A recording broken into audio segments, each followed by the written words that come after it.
అంటే ఎవరు, ఉపేంద్ర గారా? మరి ఆయన మినిస్టర్ కదా, అంటే ఆయన వేరే విధంగా, ఆయన వర్షన్ వేరే విధంగా ఉందనుకోండి. బట్ అందరూ ఉపేంద్ర గారిని బాగా తప్పు పెట్టారు. అప్పుడు ఆయన వదిలేసి విశ్వనాథ సింగ్ చేరిపోయాడని. తర్వాత ఆయన బుక్ రాశాడు, నేను రాసిన తర్వాత ఆయన రాశాడు, మన లక్ష్మీభారతి గారు రాశారు, ఇంకెవరు రాశారు. బట్ ఎవరి వర్షన్ నాదిల భాస్కర్ గారు రాశారు, ఆయన వర్షన్ ఆయన రాశాడు. బట్ మనకి జనరల్ పర్సెప్షన్ మనకి తెలిసినంతవరకు ఏంటంటే ఆయన నిరాశపడ్డాడు. ఆయన ఎవరు కూడా సరిగా గౌరవించాల. అక్కడ క్యాబినెట్ విషయంలో ఈయన చెప్పకుండా వేసుకున్నారు, ఇవన్నీ చేసుకున్నారు.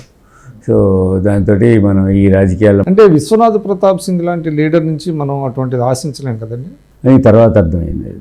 విశ్వనాథ్ ప్రతాప్ సింగ్ ఎంత హి was considered to be very honest. చాలా అతని మీద అందరికి గౌరవం ఉండేది. ఎప్పుడంటే రాజా కదా, అన్ని చాలా నీతిపరుడు అనేది ఉండేది. బోఫోర్స్ విషయంలో కానీ, ఫెయిర్ ఫాక్స్ దానిలో బయటకు వచ్చాడు కదా, అధికారం వదులుకొని బయటకు వచ్చాడు రాజా. ఆ డబ్బులకి ఏం ప్రాబ్లం లేదు, మనిషి కూడా కొంచెం నీట్గా మాట్లాడేవాడు. సరే, మండల కమిషన్ రిపోర్ట్ చేసిన తర్వాత చాలా దేశం అంతా అట్టుడికిపోయింది.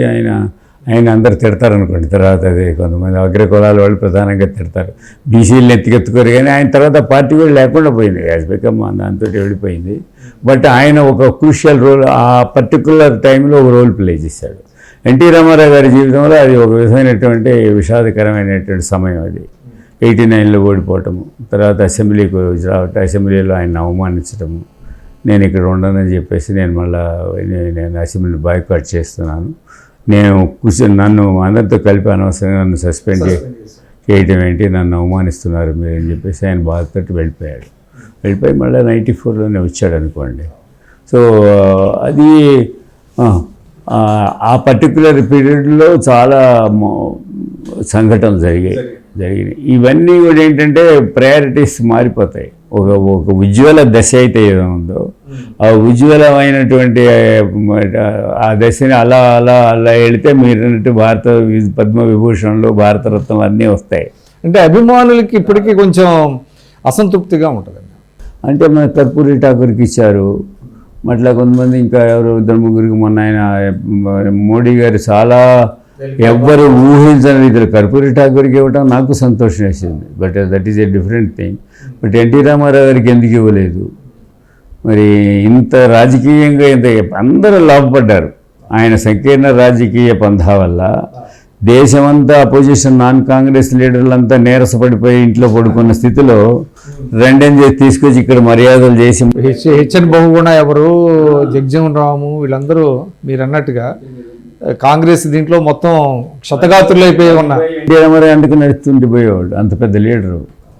అప్పుడు ఏం లేదు, ఆధారం ఈయనే, అపోజిషన్ అందరికీ ఆధారం ఈయనే. సో ఈయన ధైర్యంగా ముందుకెళ్ళాడు, ఇందిరాగాంధీని ఫేస్ చేశాడు, వెళ్ళాడు. సో అందువల్ల ఆయన అపోజిషన్ పార్టీ కాంగ్రెస్ పార్టీ ఇవ్వదని కూడా ఇతర పార్టీలు అధికారంలో వచ్చినప్పుడు ఇవ్వాలి కదా, ఇవ్వాల.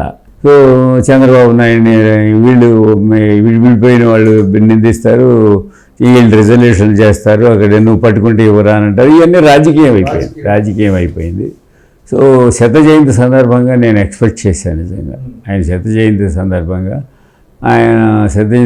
సముచితంగా ఉండేది. ఇక్కడ గవర్నమెంట్ లేదు, పైగా యాంటీగా ఉంది. అప్పుడు వాళ్ళ బలం మీద తెలుగుదేశం పార్టీకి బలం లేదు కదా. అప్పుడు కేంద్రంలో ప్రభుత్వం కూడా రాజ్యసభలో ఇక్కడ వైఎస్ఆర్ బలం మీద ఆధారపడి సఖ్యంగా ఉన్నారు, ఇక్కడేమో శత్రుత్వంగా ఉన్నారు. అప్పుడు అందువల్ల ఎవరి మాట ఎవరు చెప్పాలి, ఎవరు రికమెండ్ చేయాలి, చెప్తే ఎవరు వినాలా. సో నియర్ ఫ్యూచర్లో అయ్యే అవకాశం ఉందంటారా?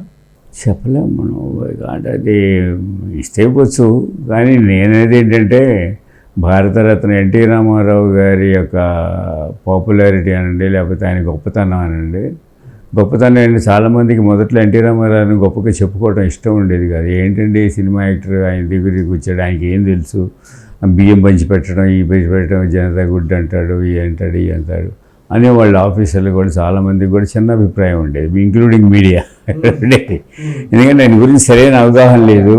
ఆయన కూర్చొని ఇష్టాగుష్టిగా పంచుకునేవాడు కదా. ఆయన యాక్షన్స్ వల్ల మనం నిర్ణయించుకోవడం తప్ప ఆయన బయటకు వచ్చేది ఆయన సొంతంగా చెప్పుకోవటం అదేముండదు. జనం దగ్గరికి వెళ్ళి చెప్పేవాడు అంతే. మన దగ్గర ప్రెస్ కాన్ఫరెన్స్లు కూడా 84 వరకు పెద్ద పట్టించుకోవాలి. తర్వాత ప్రెస్ కాన్ఫరెన్స్లు పెట్టేవాడు, బాగా మీడియాని మర్యాదకు చూసేవాడు. అండ్ ఎన్టీ రామారావు గారిలో గొప్పగా చెప్పుకోవాల్సిన విషయం ఏంటంటే ఆయన అంత గొప్ప నటుడై ఉండి ఎవ్వరికి దేనికి చేయి చాచడం కానీ అభ్యర్థించడం కానీ అవసరం లేని పరిస్థితిలో కూడా ఎప్పుడు ఎవరిని వ్యక్తిగతంగా ఆయన ఎప్పుడు కించపరచలేదండి.